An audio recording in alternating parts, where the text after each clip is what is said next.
अर्जुन की भक्ति को बढ़ाने और उसे बढ़ाने के लिए श्री कृष्ण ने पिछले अध्याय में अपनी दिव्य विभूतियों का वर्णन किया था। अंत में उन्होंने कहा था कि सारी सुंदरता, महिमा और शक्ति उनके अपार तेज की एक चिंगारी मात्र है। यह सुनकर अर्जुन उत्सुक हो गया। इस अध्याय में वह भगवान से अपने विश्वरूप या अनंत ब्रह्मांडीय रूप के दर्शन कराने का अनुरोध करते हैं।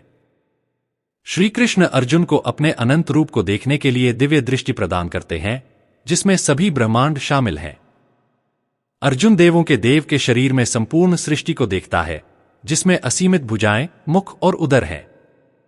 इसका न तो कोई आदि है, न ही अंत, और यह सभी दिशाओं में अथाह रूप से फैला हुआ है। उनकी चमक आकाश में एक साथ चमकते हुए हजारों सूर्यों के समान है। यह दृश्य अर्जुन को चकाचौंध कर देता है और उसके रोंगटे खड़े हो जाते हैं। वह तीनों लोकों को भगवान के नियमों के भय से कांपते हुए और स्वर्ग के देवताओं को उनकी शरण में जाते हुए देखता है। वह कई ऋषियों को प्रार्थना करते और भगवान की स्तुति करते हुए भजन गाते हुए देख सकता है। तब अर्जुन कौरवों को अपने सहयोगियों के साथ इस विकट रूप के मुख में भागते हुए देखता है, जो भस्म होने के लिए अग्नि की ओर बड़ी तेजी से भागते हुए पतंगों की तरह दिखते हैं। इस विश्वरूप को देखकर अर्जुन ने स्वीकार किया कि उसका हृदय और मन भय से अस्थिर है। यद्यपि इस रूप से भयभीत होकर अर्जुन भगवान के इस अद्भुत रूप की पहचान जानना चाहता है, जिसका उसके गुरु और मित्र श्री कृष्ण से कोई संबंध नहीं है। भगवान ने घोषणा की कि काल के रूप में वे तीनों लोकों के संहारक हैं। उन्होंने कौरव योद्धाओं का विनाश कर दिया है और पांडवों की जीत निश्चित है। इसलिए अर्जुन को अब और भयभीत नहीं होना चाहिए।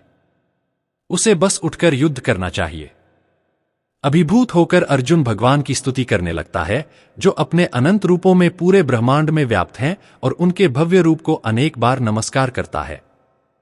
वह श्री कृष्ण से किसी भी प्रकार के अपराध या अनादर के लिए क्षमा भी मांगता है, जो उसने अज्ञानता में उन्हें मात्र मनुष्य समझकर किया हो।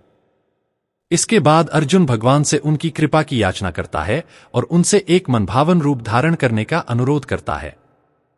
इसके बाद श्री कृष्ण अपने चतुर्भुज रूप में प्रकट होते हैं। प्रत्येक भुजा में गदा, चक्र, शंख और कमल का फूल धारण करते हैं। इसके तुरंत बाद वे अपने सौम्य और प्रेममय दो भुजाओं वाले आकर्षक श्री कृष्ण रूप में प्रकट होते हैं।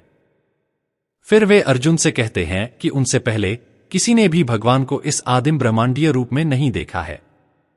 यहां तक कि जो लोग वेदों का अध्ययन करते हैं, कठोर तपस्या, दान या अग्निहोत्र आदि करते हैं, उन्हें भी यह अवसर नहीं मिलता है। केवल अर्जुन के समान अनन्य भक्ति से ही कोई भगवान को देख सकता है, उन्हें जान सकता है और उनसे योग या मिलन प्राप्त कर सकता है। हे परंतप अर्जुन, केवल अनन्य भक्ति के द्वारा ही मेरा साक्षात दर्शन किया जा सकता है, वास्तविक स्वरूप को जाना जा सकता है और इसी विधि से मुझमें प्रवेश भी पाया जा सकता है। यहां भगवान ने भगवत प्राप्ति में भक्ति को ही सर्वोपरि बताया।